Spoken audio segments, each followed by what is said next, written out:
അങ്ങനെ പറയാൻ പാടില്ലല്ലോ.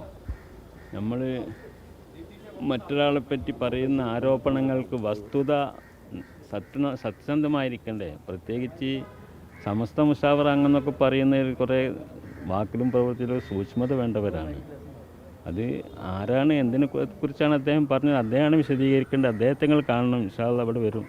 മാത്രമല്ല ഇത്തരം പരാമർശം ശരിക്കും സമസ്തയ്ക്ക് ദോഷമായി വരികയല്ലേ ചെയ്യുന്നത്? സമസ്തക്ക് ദോഷം എന്ന് പറഞ്ഞുകൂടാ. അതായത് മൊത്തത്തിൽ അതാണ് സമസ്തയിലൊക്കെ ഉള്ള അത്ര ഉന്നത അതെ, അത് പറയുന്ന ഒരു മോശം തന്നെയാണ്. അതാണ് അങ്ങനെ പറയാൻ പാടില്ല. ചർച്ച ചെയ്യേണ്ടതല്ലേ ഇങ്ങനെ അതാ അദ്ദേഹത്തിന്റെ നിലപാട് എന്താണ്, എന്ത് ഉദ്ദേശിച്ചാണ് പറഞ്ഞത് നമുക്കറിയില്ലല്ലോ. അതനുസരിച്ചല്ലേ അത് പറഞ്ഞോളൂ. നമുക്ക് പക്ഷെ ചോദിക്കാം. ഇൻഷാ അല്ലാഹ് യോഗങ്ങളൊക്കെ ഉണ്ടല്ലോ, നമുക്ക് സംസാരിക്കാം. സമസ്തക്ക് അങ്ങനെ നിലപാടില്ലല്ലോ. കണ്ടവരൊക്കെ അതിപ്പോൾ അദ്ദേഹം പറഞ്ഞതനുസരിച്ച് എല്ലാ മന്ത്രിമാരും MLA-മാരും അത് മുസ്ലിം ലീഗിൻ്റെതും കമ്മ്യൂണിസ്റ്റിൻ്റെതും കോൺഗ്രസിൻ്റെ എല്ലാവരും ഇല്ല ഇതിൽ. എല്ലാവരും ഒന്നിച്ചാണല്ലോ അദ്ദേഹം പറഞ്ഞിരിക്കുന്നത്. അങ്ങനെ പറയാൻ പാടില്ലല്ലോ. CPM-നെ മൂപ്പര് പറഞ്ഞില്ലല്ലോ. നിങ്ങൾ കേട്ടിട്ടില്ലേ? എല്ലാവരെയും പറഞ്ഞു.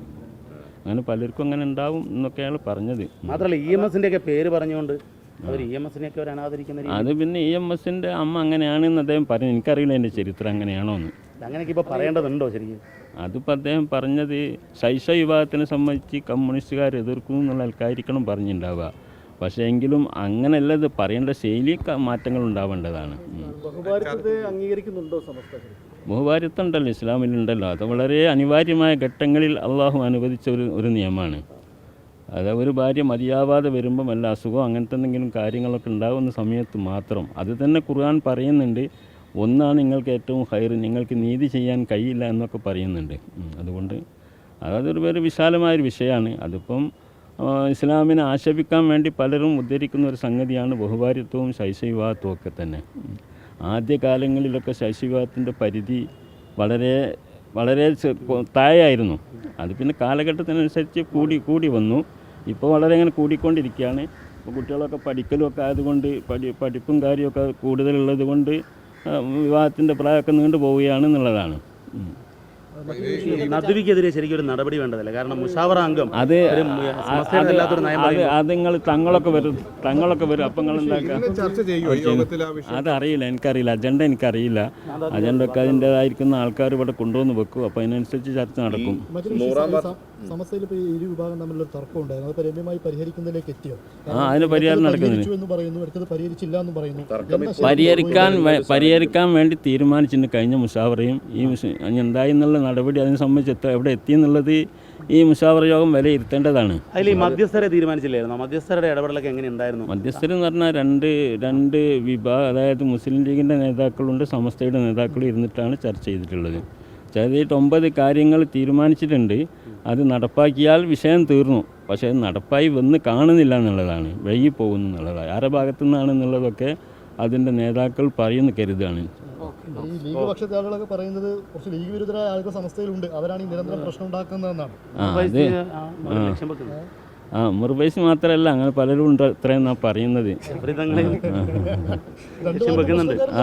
ഇന്ന് സഖാവ് ഉമർ ഫൈസി എന്നാണ് ചിലരൊക്കെ പറയാറുള്ളത്. അതിപ്പോൾ എനിക്കറിയില്ലല്ലോ. ഞാനല്ലല്ലോ പറയുന്നത്. ഞാനൊന്നും പറയുന്നത്.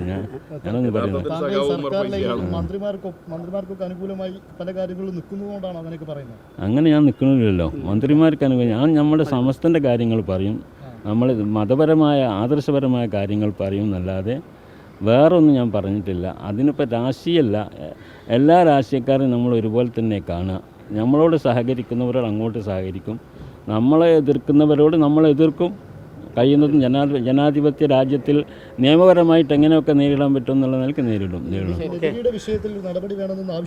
അങ്ങനൊന്നുമില്ല. അങ്ങനെ നദ്വിനോട് നദ്വി നമ്മളൊരു സഹോദരൻ, നമ്മളൊരു കൂട്ടുകാരനല്ലേ.